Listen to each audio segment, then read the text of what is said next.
इस्लामाबाद में हफ्तावार media briefing के दौरान तर्जुमान दफ्तर खारजा नफीस ज़करिया ने कहा कि मकबूजा कश्मीर में भारतीय जारी है। मकबूजा वादी में अब तक लाखों कश्मीरी भारतीय रियासती दहशतगर्दी का निशाना बन चुके हैं। कश्मीर में इस वक्त भारतीय अफवाज की तादाद 10 लाख से तजावज कर गई है। उन्होंने कहा कि भारत कश्मीर के मामले से तवज्जो हटाने के लिए ऊंचे हथकंडों पर उतर आया है।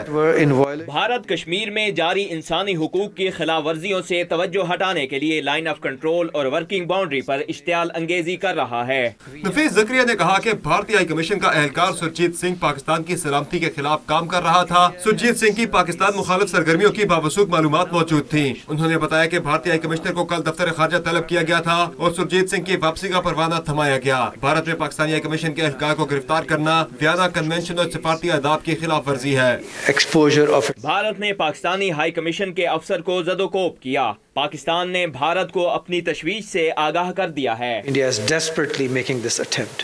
नफीस ज़करिया ने कहा कि हक्कानी ग्रुप पर अफगानिस्तान में हमले वाज़ेह करते हैं कि हक्कानी नेटवर्क पाकिस्तान में नहीं अफगानिस्तान में मौजूद है। तर्जुमान दफ्तर खारजा ने कहा कि नेशनल एक्शन प्लान पर कामयाबी से अमल दरामद जारी है। कैमरामैन मुदस्सिर जावेद के साथ summer Abbas, Tom news, Islamabad.